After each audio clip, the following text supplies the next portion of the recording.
Play it first on Xbox One with EA Access. That was awesome. Holy crap. Can we play it again? I think everybody would like it. Can we do that? Can we play it one more time? We can? Yes! Play it again!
Play it first on Xbox One with EA Access.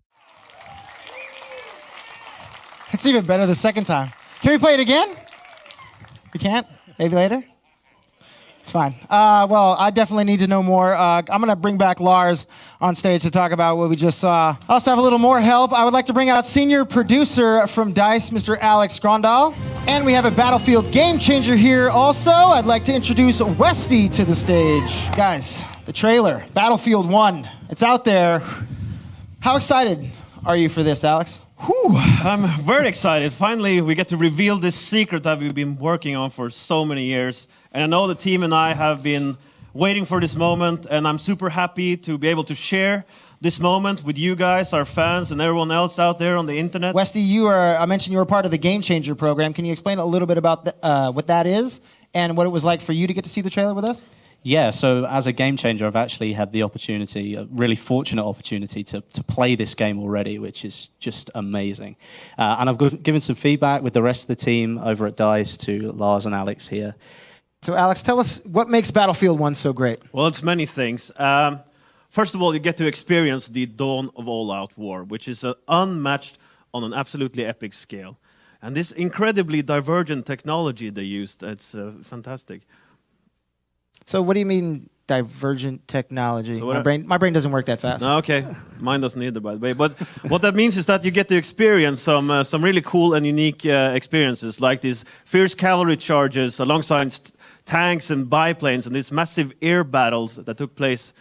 And this was also a time when there's the up and close combat was still a viable option. So there will be a lot more brutal and close combat as well, which is pretty cool to bring you as an experience. We're bringing World War I to our players. So this is, as I said, the dawn of all-out war. And it's the genesis of the modern warfare. And this is why we called it Battlefield 1. It is all about what new type of gameplay can we provide, and when we started to shape those ideas, starting to dip our toes into what more does this era provide for us. Since in the end, it is about those gameplay experiences and the tools, all the little things that we provide you on the battlefield that will shape the next generation of your battlefield moments. Now, in the trailer, we see a few different locations, and I can only assume that you guys are going to be taking us to some new spots around the world? Oh, yeah. I mean, Battlefield 1 is set on an epic scale. It's a global war. It took place in so many places that, to be honest, we didn't really know from the start. So we want to take the player on a journey around the world and show you front lines, like the more known ones, for example, like the Western Front. But then also take you on a journey to the more unexpected ones. Take you to the Italian Alps, you know, big fortresses under siege, or the deserts of Arabia where cavalry charges take place.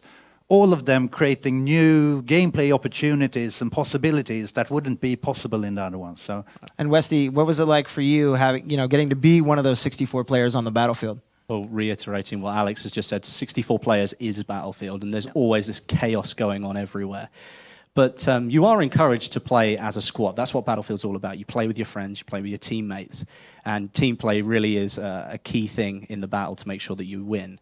But I know a lot of people out there like to play like a lone wolf style. They like to go solo, and you can still do that in Battlefield 1, which is really nice. And the gameplay feels balanced all the time. So you're going to go into a scenario, and there's always an equal chance that you might win or the enemy might win. And I'm really looking sort of forward to providing more feedback on that for you guys at DICE. It's the fact that some games have super weapons. If you have it, you're invincible. But in Battlefield and with rock, paper, scissors, there's always a counter to every tool. And that builds a very interesting dynamic where we can allow ourselves to balance the game, but also build kind of the tension where all of your choices matter. And that is, to me, what makes Battlefield beautiful. The heart of the gameplay, team play, is really key. Can you explain a little bit more about that? Yeah, so I can only echo what Wesley said, but classes and team play are the key for victory, of course. So we made it even more fun and rewarding to play as a team. So we added this new system we call the persistent squads, for instance. So Wesley and I, we're going to team up. Lars, you can maybe join if you... No, you can join us. Basically what that means is that we can go from server to server, from experience to experience in a seamless kind of way. And I will teach Lars how to not be the QA tester for the kill screen anymore. For me, I like having the different weapons available to me in Battlefield. What do I have to choose from in Battlefield 1? So what we really want to do is to provide the players with meaningful gameplay choices when they are picking their weapons. But of course, we'll have a huge variety of different weapons, including like pistols, shotguns, rifles, sniper rifles, machine guns, light machine guns. And we have these cool melee weapons. You know, you like the shovel, I might like the mace that I will use. And I think a cool thing about the new melee weapons that we're adding is that they all have different pluses and minuses. Some of them are fast, some of them are heavy, and it's all about the type of playstyle that you want to use. So you pick the melee weapon that really fits your playstyle the best. And of course, who wouldn't want a pointy sword at the end of your rifle and charge down and move down your enemies? So I can just like bayonet a guy right in the chest? Yeah, you can do that. And it looks really, really cool when you do it as well. And obviously, when talking about a Battlefield game, the vehicles play an important part. Can you explain a little bit about the vehicles we're going to see in Battlefield 1? Yes, of course. Vehicles are at the core of our all-out war gameplay. There's a huge variety of vehicles to choose from, giving some really cool and unique gameplay opportunities. So everything from scout planes to bomber planes and tanks, from light tanks to heavy tanks, and some boats, ships, battleships, horses, and much more. Can we ride the horses in Battlefield 1? I can either confirm or deny that at this point in time. That sounds terrible. You have the team. You guys are creating a pretty great campaign for the game. Can you tell us about the campaign and what we can expect? Yeah, it's more than pretty great, I would put it. But in the campaign, we're going to tell stories about the destinies of several different people and how they react to the world changing around them and how that changes them back. So we will be providing different perspectives of this era of these stories. So, and we'll dive more into those details in the next coming months. I would love to know more about destruction. Destruction's a huge part of Battlefield now, and I think I speak for a lot of people in this room and around the world when I say we would like to blow everything up. Can we do that? Yes. Yeah, can we do that? Can we do that? Sounds like music in my ears. The feedback from community and our own wishes is really to push the boundary for destruction in the dynamic world, since, to be honest, we're stepping back to an era where the destructive power was enormous. There were thousands upon thousands artillery shells fired in the day. We see plenty of the vehicles up here that do massive destruction. So we feel that pushing this and giving that into the hands of the players will be a really strong part of what this game is all about. Yeah, and we actually had Westy over a couple of months ago playing a map when he was in the battleship, actually. And then we actually got to the point where there was actually too much destruction. So I think it's is there such a thing? Apparently there is. It's the first time we've gotten that. Yeah, this is news to me as well. But apparently what we need to find is to strike a balance between what breaks the gameplay and what keeps it dynamic and emergent as possible. So that's the balance we're striving for. It looks like tanks are to be feared again in the Battlefield franchise. How's vehicle gameplay going to be different in Battlefield 1? So that's a great question. So I mentioned earlier that we would be having kind of different types of tanks, everything from light to heavy tanks. And what's cool about these vehicles is that they are in themselves unique. So you can't just learn one tank and apply that knowledge to other tanks because they're unique in the way they look and they perform and they play. And I think it's up to the players to find out and figure out all the little quirks from how they perform and what you're supposed to do with them. And of course, we have we're bringing back some sort of rather large tanks, so you can bring your whole squad into the tank almost. Or I think we can, the whole squad? Yes. Yes, thank you, Lars. Of course. Yeah.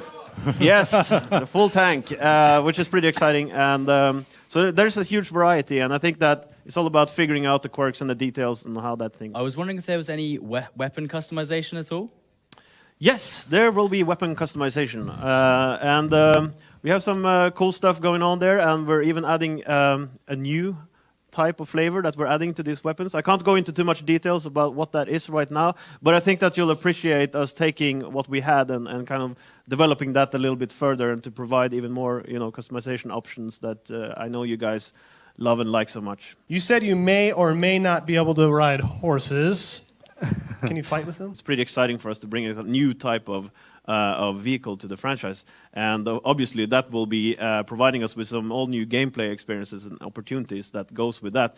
But without revealing too much, there's something there, and I think I revealed a lot already. So, yeah. What's the deal with bayonet charges and melee combat? Can you elaborate on that?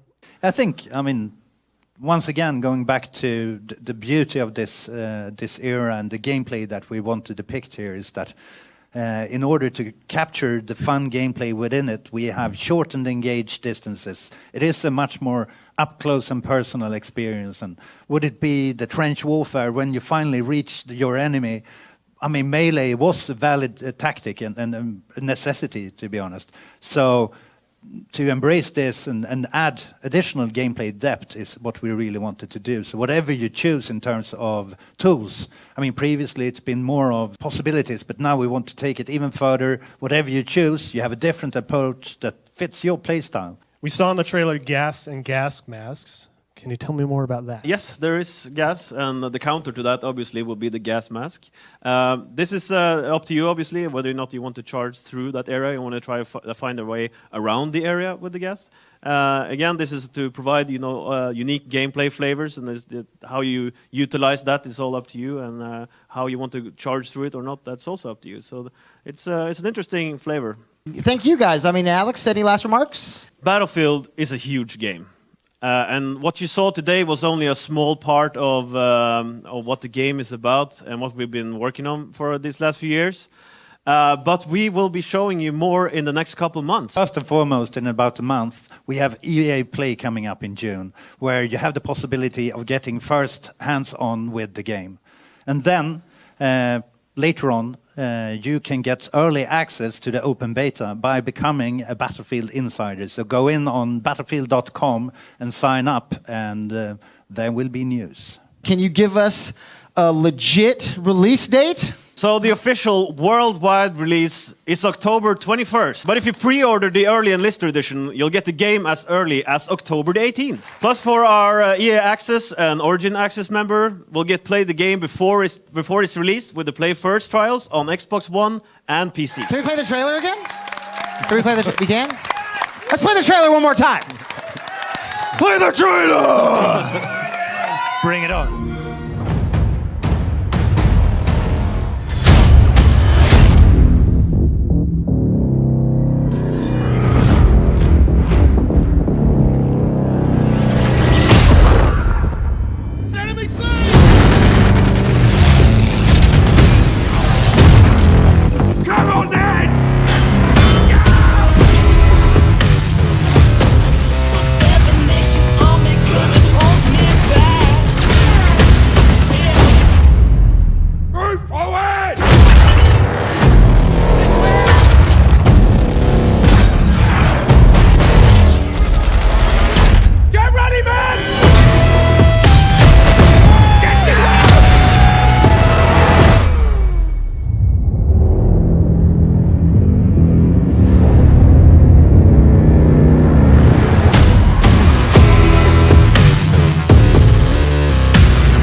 Play it first on Xbox One with EA Access.